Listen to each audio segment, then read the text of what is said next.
bone density is on a spectrum. So like it's not just like I have osteoporosis or I don't have osteoporosis. Like, and when you do have osteoporosis, it's over for you. Like, just like Kim was mentioning, you can manage it a little bit. You can also reverse it such that you can bring it back to osteopenia. If you have osteopenia, you can reverse it back as well. So you can always build your bone density. Unless you've been living in a cave, you already know exercise is the key to aging well. But here's the thing, not all exercise is created equal. I'm Maureen Atkinson, founder of Lifeshiift, and in this video, you'll hear from Leigh Graham of Vintage Fitness, who knows exactly what works for people like us. Her tips and stories of her clients who have turned their lives around are proof it's never too late to move smarter. Stick around, don't forget to subscribe, and you'll thank me later when you can still touch your toes. Hi, everyone. It's nice to see you. I'm really happy to be here with you today talking about one of my favorite topics, exercise as we age, and how to live your life in such a way that it's much more comfortable and much more fun. So I really felt like it was a great matchup with Maureen and Lifeshift with Vintage Fitness because purpose and adventure and quality of life and just general enjoyment of life forever is sort of like why I do seniors fitness and why I have for 20 years since I was in my 20s, I've been doing seniors fitness. We called this five exercise essentials to age well. So Vintage Fitness has been around for 20 years. We're a team of personal trainers that specialize in older adult fitness. It's grown from one, from the founder, Aaron, in 2005 to now 26 trainers across the GTA, meeting people in home. We've also expanded to include group programs in the community and other outreach programs, including fall prevention, Pilates, aquafit, other group programs to help people stay active. We're called like 50 plus, but really the majority of our clients are between the ages of 65 and 100. I think our oldest client right now is 98 and living independently at home. We focus on results, but not sort of like quick fix results. We focus on a lifetime of physical activity and what that looks like and why it's important, and a little bit more about me. So, 20 years full time working with seniors, both one on one and in groups. And what got me started on it was a course that I was taking in my kinesiology degree, where we learned about the physiology of activity and aging. And I was blown away to discover that if you were to start at a later age, that you could get results similar to that of a younger person, even with regard to muscle and bone, that you could kind of combat or counteract some of the decline that had happened. And I was thinking, people don't know this, like I just want to go out there and tell as many people as I can. In that time as well, I got seniors fitness instructor certified. Then I learned to teach that course. Also became a fitness for mental health specialist and an NLP practitioner. NLP is neuro linguistic programming. I really feel that working with mindset with people is something that is important for getting people motivated to exercise as well. This talk is for you if you know what exercise to do, but you might not be doing it. Uh, you are exercising, but you might be confused about when you should take rest, how long to rest after a setback, at what intensity you should be exercising at, or maybe if you're missing anything. And if you've had an injury, maybe how to work around it, or when you're supposed to take a break. To what age do you wish to live? Yes, I want to live long as I can take care of myself, as long as I have my wits about me, as long as I'm feeling well and I'm healthy, right? So that's amazing.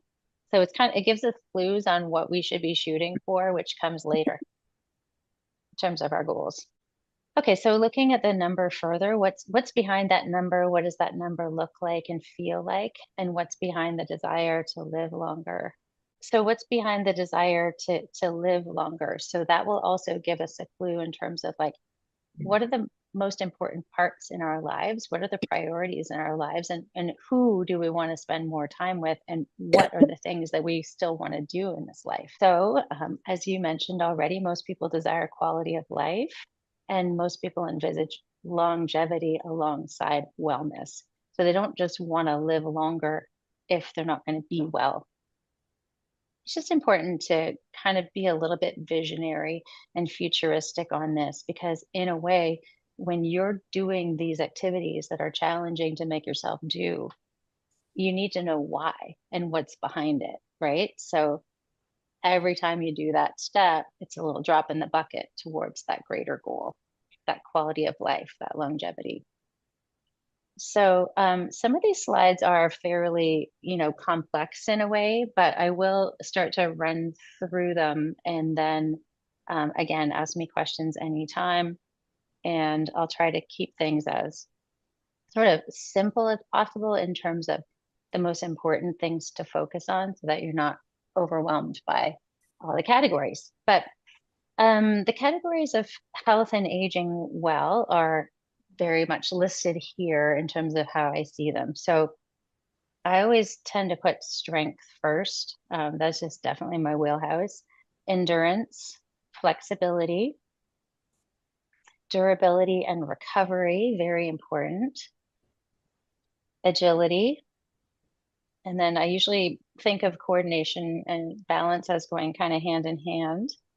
Adaptation is really huge as we get older, as often we'll have things come up, um, pains, injuries, um, other setbacks like surgeries or operations, et cetera, et cetera. And how do we work around these things? And how do we start a new way to keep on track with our longer term vision? Ones I just mentioned contribute to greater desire to continue and motivation to continue, greater confidence. And of course, I think one of the main things that people are often looking at in aging well is autonomy or independence. And I think I can probably speak for everyone here that that's an important part of quality of life, that you don't want to have to depend on someone else to meet your daily needs. Looking at this list here, you can start to think whether the activities that you're doing for physical activity fit into some of these categories. And there will be some, of course, that kind of cross over into more than one category. So you don't have to do exercise for each category separately. So requirements to sustain and promote health, just going further on this, and then I'll expand on what types of exercises would benefit these areas. So requirements to sustain and promote health, you want to have a good support structure. So a good skeletal system. So for that, you need good bones, of course, and bone health. What are some of the ways that you have heard of to help you grow bone or have good bone health? Can you drop any ideas that you've heard of in the chat for building bone density? Weight? Yes, Catherine. Bingo, bingo. Nutrients and resistance training. Very, very good training. I just want to make it clear too that weight training, resistance training, and strength training are all the same thing. And sometimes people can confuse them and like they do sound like different things, but they're really all the same thing. Anything that loads your muscles then will load your bones, and it actually triggers your bones to grow. And so, yeah, and your bones react to that stress from the muscular training. Um, Weight bearing exercises as well with load. Things like climbing the stairs, jogging or jumping if appropriate, even walking, but with some weight that can load your bones in such a way that it can support greater bone density. And just on this front too, we actually did a whole webinar on bone health recently. So it's really fun for me to nerd out. Bone density on a spectrum. So like, it's not just like I have osteoporosis or I don't have osteoporosis. Like, and when you do have osteoporosis, it's over for you. Like, just like Kim was mentioning, you can manage it a little bit. You can also reverse it such that you can bring it back to osteopenia. If you have osteopenia, you can reverse it back as well. So you can always build your bone density at any age, and people are doing it all the time. So then muscular strength, we did, of course, touch on that already. And luckily, what builds muscular strength also builds bone strength as well. Um, Joint health, tendon, ligaments, these are important to both strengthen and stretch. And we've got a yoga queen here today too, who would be able to tell you about the flexibility component um, of it and the importance of that. We will also speak a little bit more on mobility and its implications for long-term wellness. Then we've got cardiovascular, both circulatory and respiratory. We've got nutrition, which I'm not going to go too far into today because that's a whole other ball of wax, but the importance of that for sustaining health. And then, of course, the processing, the waste passage that goes hand in hand with your nutrition and what's being processed that is good for you. Other requirements to sustain and promote health, well, connectivity, so social time, and then of course mental health and emotional well-being. Types of exercise to age well. Okay, so like I said, you can do one type of exercise that's actually going to hit a few marks all in one. So for example, strength training is actually helping with your stability. It's helping with your balance in your coordination. It's helping with your bone health and your bone strength. And depending on how you do it, it can help with muscular endurance and or muscular power. So, already you're hitting a lot of the marks from the page before, just through strength training alone. Now, I also want to touch on the importance of mobility, as I know that was listed as one of the things we were going to talk about. And I think it's really important, especially when you're strength training, to remember too that you want to be doing it from good alignment. So you want to make sure that you have mobility through all your joints, first of all, to be able to have good posture and alignment. So if, for example, you're tight through the chest, you're going to be tight through the front of your body and you might be like hunched over a little bit. And then you're doing your exercises from that place. You're going to be reinforcing that posture, which can lead to things like discomfort in your body, pain, and potentially injury. So good mobility is important for injury prevention, for comfort in your body, and for continued good alignment, which leads to good function, which leads to less pain. And so, strength training, we've got mobility. Of course, we want to incorporate some kind of cardiovascular work. What types of cardiovascular activities do you participate in right now? Which ones are your favorites? Do we have walkers here? Do we have cyclists, hikers? Does anybody have a treadmill they love to rock? I have a treadmill and an exercise bike. I use both quite a lot, almost every day. Oh, that's wonderful. So you're in the habit of doing daily things, daily cardio, either on the bike or on the treadmill. Yes. Wonderful. Would you mind telling me around how long you shoot for, or does it depend on how you're feeling? No, I try to be quite strict. I do 30 minutes, um, usually about 5 times a week. I do it first thing in the morning. I do 15 minutes on the exercise bike, and I try to get the intensity quite high. And then after that, I do another 15 minutes, which is a variety of resistance training with weights and stretches and balance exercises and so on. Wow.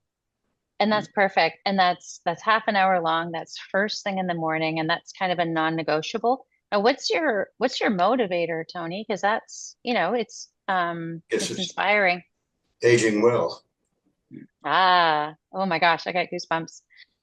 Um, so this is what's required, and it's kind of awesome if you think about it that way. The things that Tony said that he was doing are really all you need to be doing every day. It's half an hour, it's in the morning. And Tony, do you feel like $1 million right after you finish doing it, knowing you kept that commitment to yourself and that you're now off to the races for the day? I have a device that monitors my heart rate. And when I'm finished my session, it gives me a comment how well I did. And um, it if I do really well, that means I get my heart rate up around up above 80% of maximum for, you know, 10 minutes. It'll tell me what a wonderful job I did.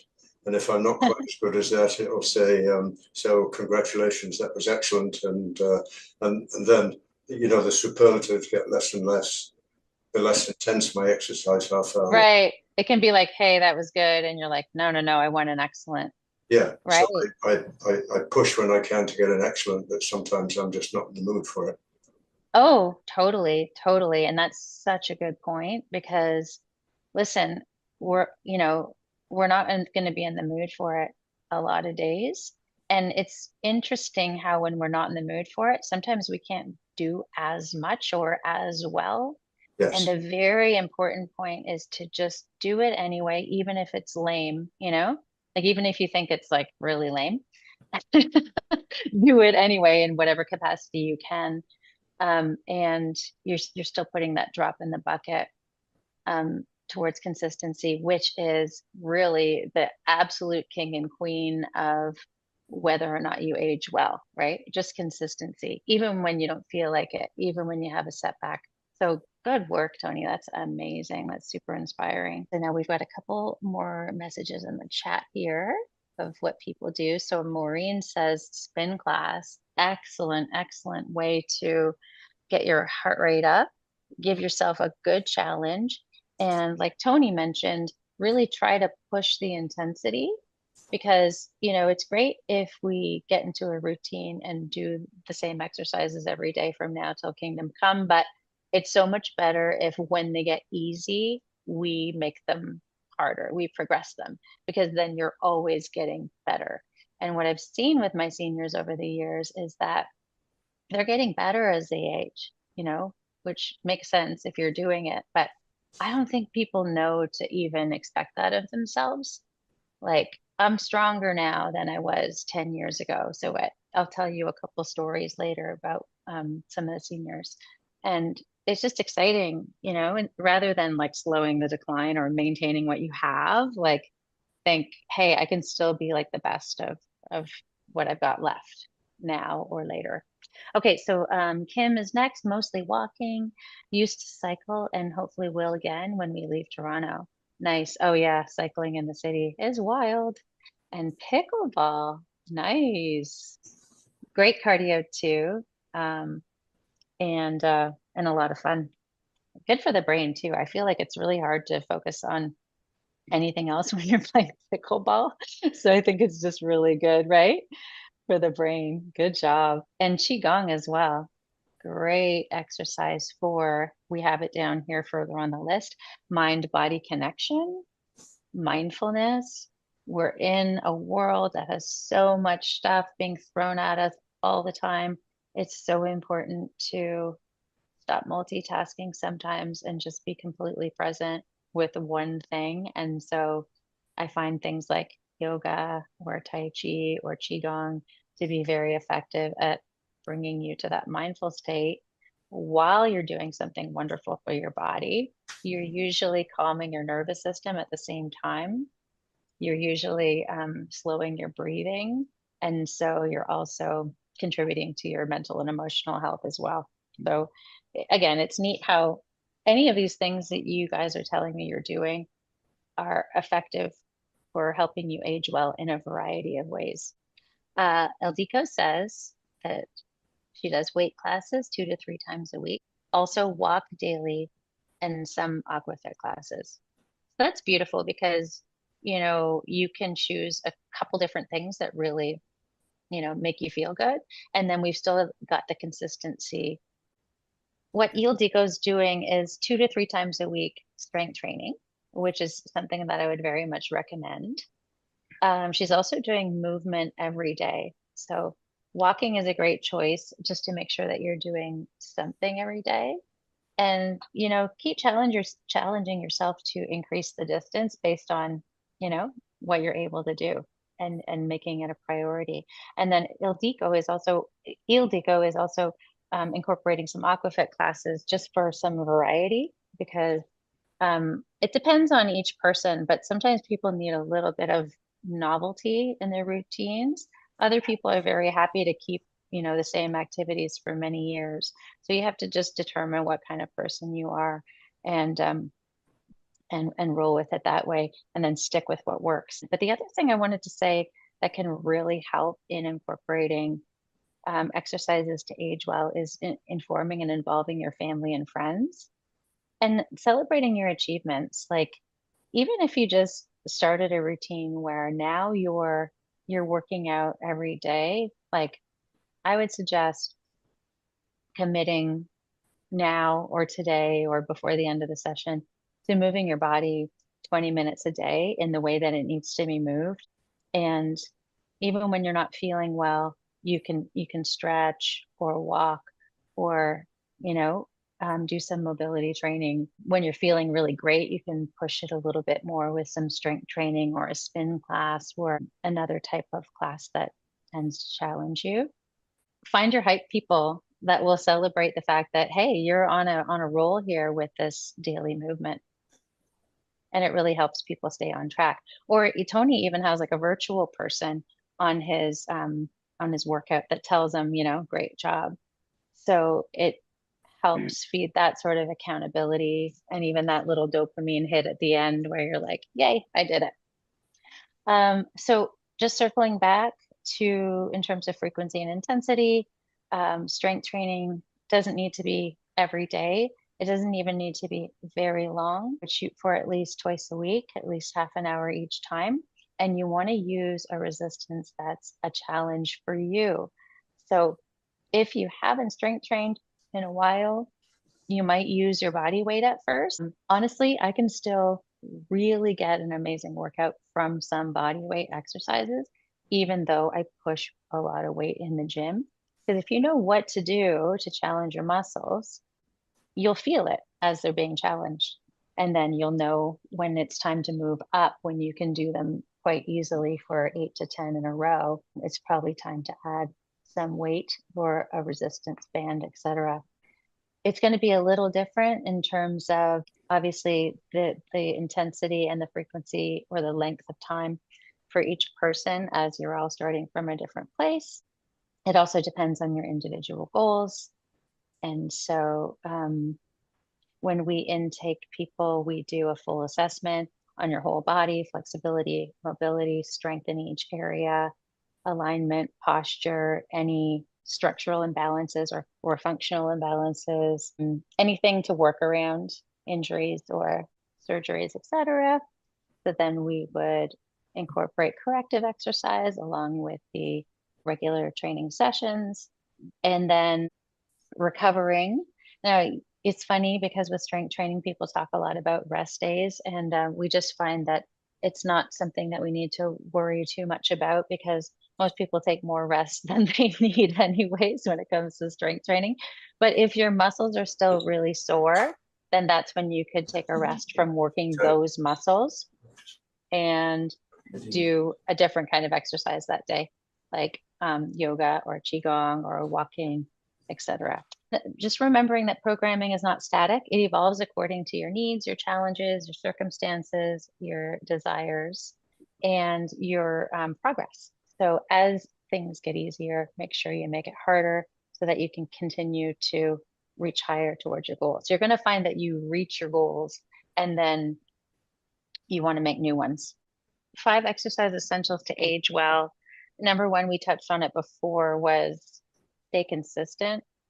So something like what Tony was saying, yeah, or I think it was Il Dico, walking every day, like something that you can do every day to keep your consistent commitment to yourself.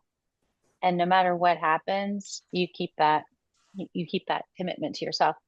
The people that age really, really well are being unreasonable in terms of um, how often they do it, even when they don't feel like it, or if it's raining or whatever else, you find another way because you want to feel good. So that's number one, stay consistent. Number two is remember that setbacks are temporary. It's really tough when you get hit with something awful, an illness, or you have to get a knee replacement or a hip replacement, or you had an injury from a fall, or you're having like a mental health challenge. It's tough. It makes it even tougher to get back on the horse after. There are people all around who, and if you can find someone who's a role model, who are getting back on the horse again, no matter what. And I can give you a great example of one at the end as well. So when a setback happens, it's not the end of it for you. Keep your grit, keep your focus, keep your eye on the prize. And as soon as you can, get back on the horse, rest, recover, and recommit.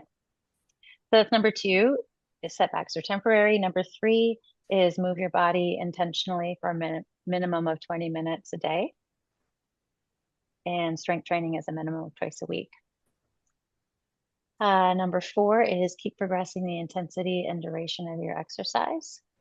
So keep making it challenging for you, whatever that looks like for you. And you'll know because your body will be telling you in real time. And finally, set clear goals. And when you reach them, set new ones. Things that are a little bit exciting and feel a little out of reach, and that would really change your life for you if you get them.